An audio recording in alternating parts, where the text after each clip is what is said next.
Ymedia Group, the fastest growing media group in North America.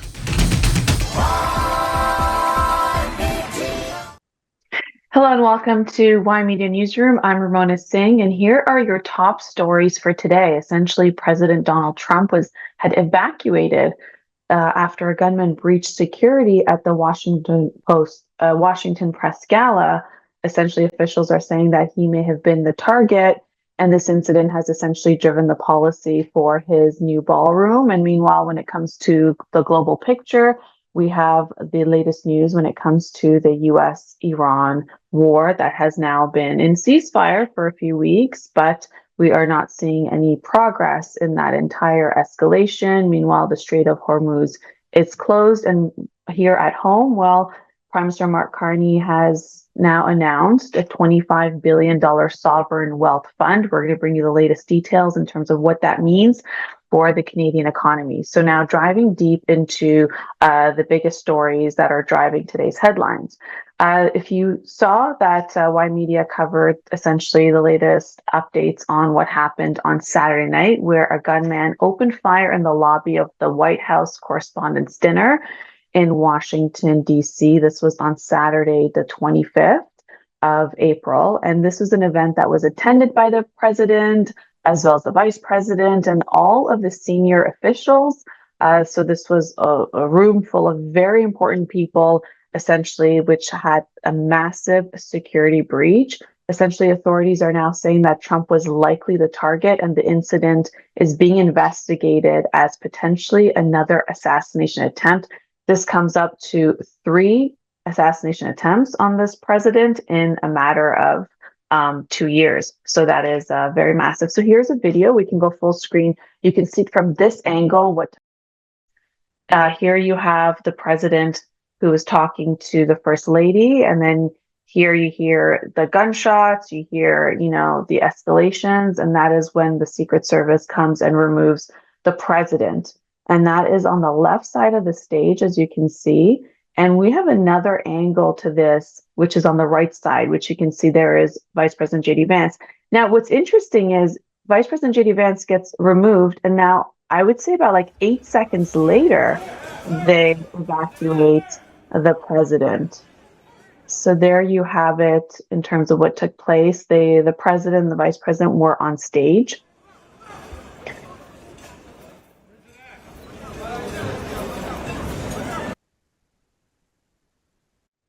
So here's what we know so far. The shooter breached multiple security checkpoints at the Washington Hilton where the event was taking place, opened fire near the event's entrance. The Secret Service immediately evacuated.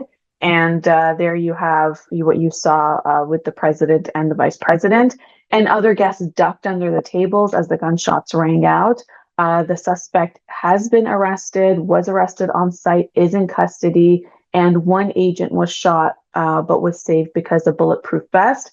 Shortly after, you have President Trump that posted what took place in that lobby at the security checkpoint. We do have a video. Please take a look.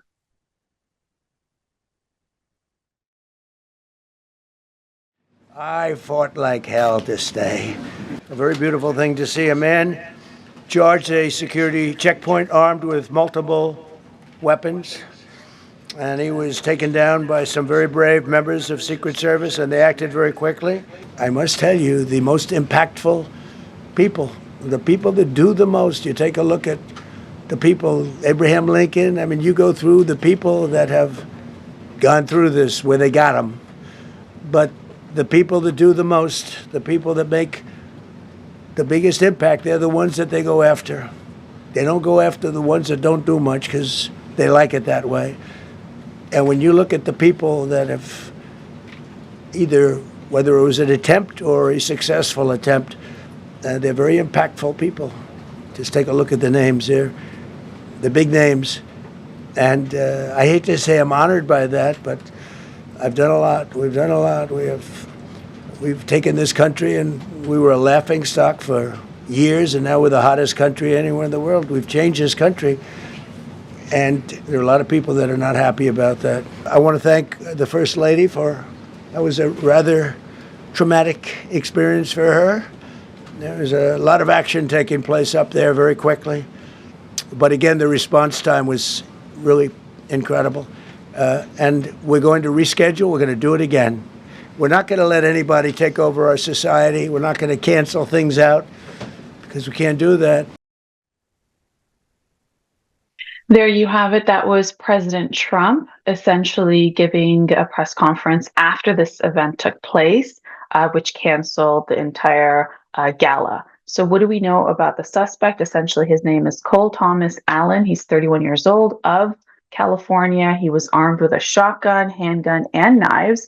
Authorities say that he traveled by train from California to Chicago and then to Washington and checked into the hotel that the event was taking place, that was hosting a dinner, so essentially having access to the venue. And this was definitely premeditated. And taking the train, I guess he bypassed the security checkpoints of carrying those weapons, which you wouldn't be able to do if you were to take a flight from California to Washington, D.C. Now, it's been said that he acted alone and he may have been targeting the Trump administration and all the officials. Reports indicate that there were multiple shots that were fired, approximately 5 to 8 during the incident. And then there was the security personnel that engaged and detained him. And those were the images, what you saw in that video of him being detained on the ground. He was taken later to the hospital after the for evaluation, and then now he is in custody. So who is this person? Who's this lone gunman? Essentially, he's a very well-educated person.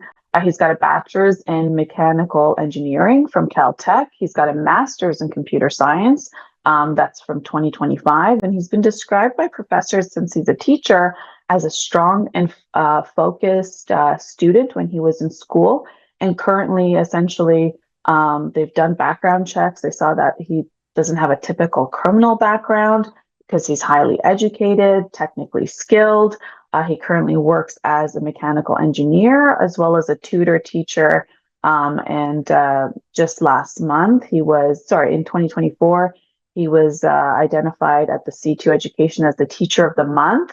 He's a game developer. He's into indie projects. So this is a bit of a difference in terms of what you're seeing in terms of criminal profiling, right, to say the least, of what would motivate him to do what he did. When it comes to his personal profile through investigation, so far what's been released about him by his peers is that he's an intelligent person. He's quiet. Well, we know he's intelligent because of his educational background and the schools he's gone to, which are very difficult to get into. And those are very difficult degrees that he has, and that he's quiet, unassuming. And essentially he's had, this has just been part of the narrative on him. And there was a manifesto that the police said that they found, and this manifesto was against the Trump administration. Essentially, a manifesto is, I guess, the reasons why somebody would commit a crime based on when the police do, a background check on their social media, on their phone, any sort of interactions they've had with family. But what's been pointed out in terms of recent behavior is that he was trained at shooting ranges and he owned multiple legally purchased weapons. So his manifesto being the motive for why he did what he did on Saturday night. Essentially, he sent writings to his family before the attacks. He expressed anger towards the Trump administration and essentially intent to target the officials. And it was a room full of officials. Right. And he referred to himself as a friendly federal assassin. And on a post that was looked up on X on November 2024, he said that he had voted for Kamala Harris. So we can see his political leanings. And that is essentially what we know of him so far, because he has had no criminal record reports and no known law enforcement red flags before this specific incident. So essentially, what does this mean in terms of why this took place at this location? There's several security breaches that many people who cover events such as this big, and to have that many high officials, from everyone from the commander-in-chief, such as the President Trump, to the VP, to all of the cabinet and everybody else who was present, essentially, a lot of people said that it was very strange that there was no blockades. Usually at an event like this, you have to go through multiple blockades with security checks to show your ID, and none of those were in place. Essentially, there were other posts by other reporters saying that, they got to the lobby, they weren't identified, they didn't have to really show their badge, they didn't, or, their ticket.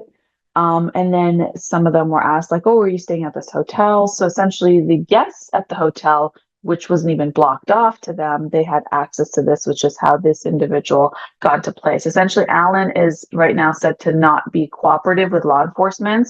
And essentially, he's not really identifying or really speaking about what really took place for them to be able to take that sort of information for him. And now they're considering him as this charge to be assassination. The charges will be filed today in court, and police officers also interviewed Alan's family, who also examined his electronic devices, his phones, his writings, which is how they came up with the manifesto. So we know that this is a third known linked assassination attempt on President Trump. That's quite a lot in a very, very short period of time. And now the question is, let's look at how this happened, right? Essentially, the venue was not designated as a top tier security, which it should have been because of the guests that it had.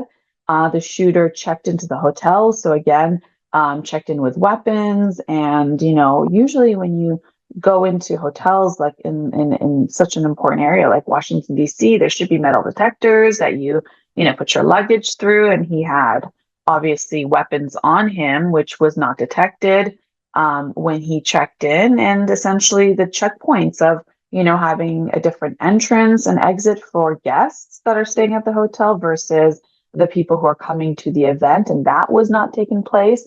So even though we know that that the response was very quick, we know, but essentially what it comes down to is essentially a failed security situation, even though we know that the Secret Service there and security responded very quickly in apprehending him. And there's a photo of him being apprehended on the ground. And now this has essentially shifted the conversation to what this could mean for security events for the president. In an interview with CBC 60 Minutes that aired yesterday on Sunday, President Trump said that he wasn't worried about the shooting, essentially saying that Secret Service, even though one person was shot, they are okay because of the resistance, because of their bulletproof vests. And President Trump took the opportunity during his interview, and as you saw in the press conference after the event, by talking about how, because of this security breach at the White House Correspondents' Dinner, essentially that they should go ahead and build the $400 million White House ballroom. We know that's had a few problems in the last little while because of, because of some of the positions that have been taking place on the environmental factor, as well as a judge, stalling the construction of this ballroom, right? It's a $400 million ballroom, and President Trump said, essentially it's going to have high security, it's going to have what it needs, and therefore then we don't have to have events in hotels. And this is the same hotel, this Washington D.C. Hilton Hotel is the same hotel that President Reagan, there was an attempt on his life in the same hotel. So it's very interesting in terms of the coincidence of having two presidential assassinations at the same hotel, but it also highlights massive security risks on the part of the Hilton Hotel, as well as on the part of the Secret Service, on the part of, all of it. It's quite shocking to have, this level of security breach. So now this ballroom plan that President Trump has really been advocating that he wants to build out, it's a 90,000 square foot ballroom, $400 million is the estimated cost. And this would replace what was in the East Wing, right? If you can, there's like demolition happening and it's supposed to be, and, a high security facility. And President Trump has said that essentially there won't be a second level floor that, this sort of situation wouldn't take place, such as having, people that could be on additional levels. And we know the White House is highly secure. So this is, part of him pivoting on policy based on this massive situation that took place. And President Trump, mentioned how if events are held at hotels or convention centers, essentially there's perimeter vulnerabilities to those places. There's public access that wouldn't be the case when it comes to the White House for events. Now, of course, we're gonna cover this with you as this escalates and we see what happens in terms of the charges that take place and more information that we can learn about this shooter and what it means.